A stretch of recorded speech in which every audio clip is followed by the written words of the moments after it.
I feel like you make movies for me, sir. So I do, appreciate actually, yeah, exactly. I'm gonna dedicate the next one to you.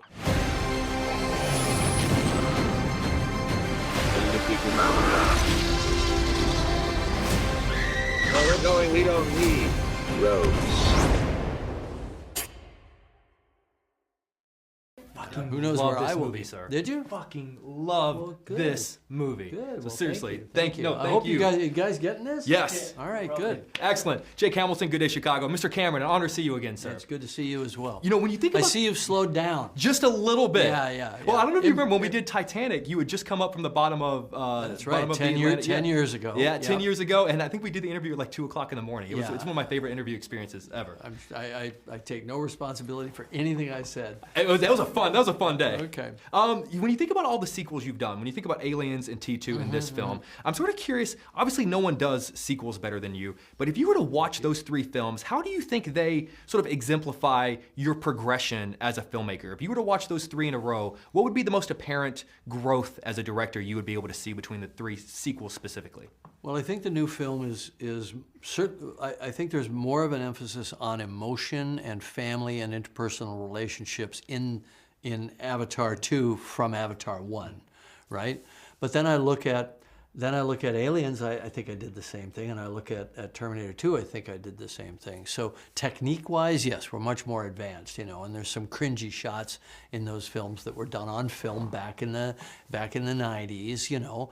But you know, I think we're better technically, but I think my impulse for how to tell a sequel, I think I kind of had stumbled on the formula. It's not really a formula, but stumbled on the way to do it back then. And the way to do it is you give the audience comfort that the things that they liked about the first film are going to be there, but they're going to be turned upside down or jumbled in a way that you don't expect, and there will be swerves that you don't expect. And you just saw the film or experienced the film, Experience is a better word. Yesterday. Yeah. Right, so you see where the swerves are. Well, it's right? funny, I mean, think about all of your films, the mother aspect and mother with children, even as something as silly as like in Aliens, I kind of feel, this is gonna sound crazy, I always felt bad for the queen, because like she's protecting her babies. Yeah, it's exactly. you know, if you can tell the whole story from her perspective. Well, there you go. So what you've got there is a detailed and complex villain. Yep. All right.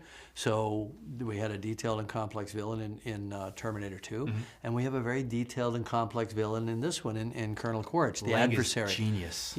And I think we're not selling him. He's not in the trailers. You know, you've got to just go on his journey to see it. But he's a really interesting guy. It's nice to be able to see a film and not know what was going to happen. Exactly. Like props to your trailers for this, because it doesn't ruin anything. Right. 25 years since Titanic, which blows my mind. What's the most important lesson when it comes to working with water that you learned on Titanic that you were able to utilize for The Way of Water? The most important lesson about water is you're stupid if you do it. It's going to hurt a lot. Your entire career has been water. I know. What it does is it speaks to my insecurity as a director, that I have to do the thing that other people just go, nah, that's too hard, I'm not doing it. You know, I figure I've got an edge there. Yeah. Right? Yeah, no, but obviously I love water. I love the challenge of working in water. I love diving, I love exploring, I love it for real. In fact, after Titanic, I spent 8 years just doing deep ocean expeditions, and I was happy as Larry, as they say here. You know, I don't know who the hell's Larry? Anyway, so you know, I mean, I love it. I love diving. I love being in submersibles and all that. So why not merge that love back into my love of narrative fiction and you know, big extravaganza Hollywood type filmmaking? I'm so glad you did. It goes without saying that you have written some of the greatest lines in the history of film. And every director, writer, actor always says, you never know. You never know on the day of which one's going to hit. You don't. Of all the ones that became icons in pop culture, which one surprised you the most, where you sort of went, really? That line? That's the one, you guys? Well, I'm going to go right back to the beginning. So when Arnold says, I'll be back, what surprised me was in the very first screening, when nobody had seen the movie before, they laughed at that line. I went like, wait a minute, he hasn't come back yet. You don't know what he is. You don't know that he's this unstoppable bulldozer, but they sensed it. Somehow they sensed it. They knew it was funny, even though they hadn't seen what happens next. And I'm still mystified by that. It plays so. Is there a line you've written that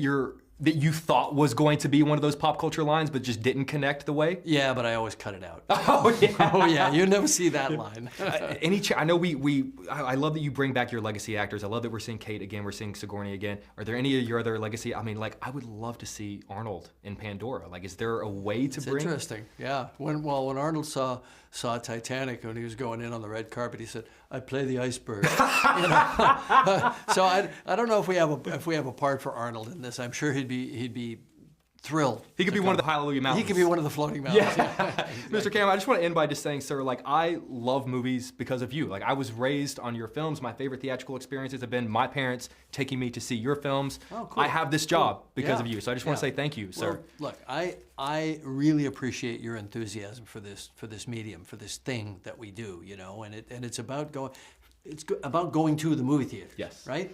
It's about sitting in that big dark room with all those other people you don't know, and something's going to come up on that screen that's going to take you somewhere, and you can't get that at home. And I'm so glad to be here, and I feel like you make movies for me, sir. So I do appreciate actually. it. Yeah, exactly. I'm gonna dedicate the next one to you. I appreciate Okay, you. I'll all take it.